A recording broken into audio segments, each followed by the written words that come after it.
Rome കീഴടക്കുമെന്ന് പ്രഖ്യാപിച്ച് ജെറുസലേമിലെ temple മൗണ്ടിൽ ഒത്തുകൂടിയ തീവ്ര Palestinian ഇസ്ലാമിസ്റ്റുകളുടെ video പുറത്ത്. അൽ-അഖ്സ മോസ്കിന് മുന്നിൽ നടന്ന റാലിക്കിടെ മുഴങ്ങിയ മുദ്രാവാക്യങ്ങളാണ് ഇപ്പോൾ വൈറലാകുന്നത്. പലസ്തീനികളുടെ പ്രകടനത്തിലെ മുദ്രാവാക്യങ്ങൾ കേട്ട് ഞെട്ടിത്തരിച്ചിരിക്കുകയാണ് ലോകം. തങ്ങളുടെ യഥാർത്ഥ ശത്രു ഇസ്രായേലല്ല, ക്രിസ്ത്യാനിറ്റിയാണ് എന്ന് ഉറക്കെ പ്രഖ്യാപിക്കുകയാണ് ഈ പലസ്തീനുകൾ.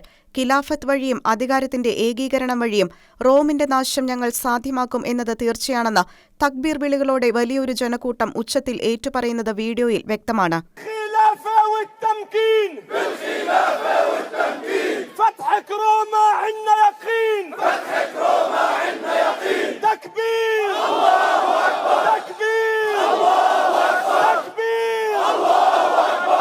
കോൺസ്റ്റാന്റിനോപ്പിൾ കീഴടക്കിയതിന്റെ വാർഷിക ദിനത്തിൽ ഖിലാഫത്ത് സ്ഥാപിക്കാനും റോം കീഴടക്കാനും അൽ-അഖ്സ സ്വതന്ത്രമാക്കാനും ആഹ്വാനം ചെയ്തുകൊണ്ടുള്ള മുദ്രാവാക്യങ്ങളിൽ അവിശ്വാസികളുടെ ലോകത്തെ അധീനതയിലാക്കാനും അള്ളായുടെ പരമാധികാര വാഴ്ച കൊണ്ടുവരാനും അള്ളായെപ്രതി ജിഹാദ് നടത്തുക എന്നതാണ് നിങ്ങളുടെ യഥാർത്ഥ ദൗത്യമെന്നും നേതാക്കൾ പറഞ്ഞുവെക്കുന്നുണ്ട്.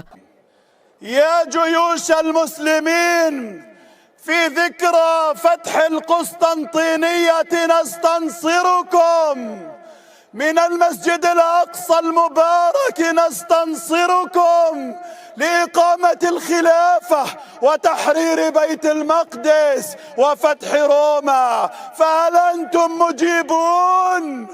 فهل أنتم ملبون؟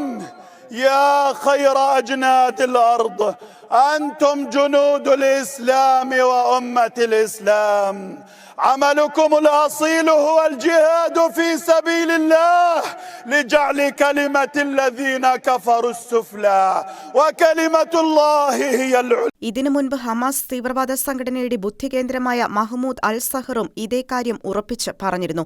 ലോകം ഇസ്ലാമിക ഭരണത്തിന് കീഴിൽ കൊണ്ടുവരുന്നതിനുള്ള ശ്രമങ്ങളുടെ ആദ്യ ലക്ഷ്യം മാത്രമാണ് ഇസ്രായേലിനെ ഇല്ലാതാക്കലെന്നായിരുന്നു ഹമാസിന്റെ ഉന്നത നേതാവിന്റെ വെളിപ്പെടുത്തൽ. സയനിസ്റ്റുകളും ക്രൈസ്തവരും ഉൾപ്പെടെയുള്ളവർ ഇല്ലാത്ത പുതിയ ലോകക്രമമാണ് തങ്ങളുടെ ലക്ഷ്യമെന്നുമാണ് മഹ്മൂദ് അൽ-സഹർ പ്രഖ്യാപിച്ചത്.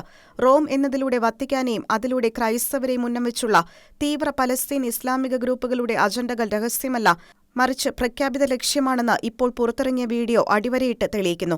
ക്രൈസ്തവ ലോകത്തെ കീഴടക്കുന്നത് ലക്ഷ്യമാക്കി ഒരു കൂട്ടർ പ്രവർത്തിക്കുമ്പോൾ ഇന്ത്യയെ കീഴടക്കൽ തങ്ങളുടെ ലക്ഷ്യമാക്കി സമാന ചിന്താഗതിയുള്ള ഗസ്വ ഇ ഹിന്ദ് പോലുള്ള തീവ്ര ഇസ്ലാമിക സംഘടനകളുടെ മറ്റൊരു വിഭാഗം ഹദീസുകളെ വ്യാഖ്യാനിച്ച് തീവ്ര പരിശ്രമങ്ങൾ നടത്തുന്നുണ്ട്. സ്ഥാപിത ലക്ഷ്യങ്ങളോടെ ലോകത്തും രാജ്യത്തും നടന്നുകൊണ്ടിരിക്കുന്ന തീവ്രവാദ പ്രവർത്തനങ്ങൾക്ക് ഒരേ മുഖവും ഒരേ ലക്ഷ്യവുമാണ് ഉള്ളതെന്ന് അരക്കിട്ടുറപ്പിക്കുകയാണ് ഈ വെല്ലുവിളികൾ.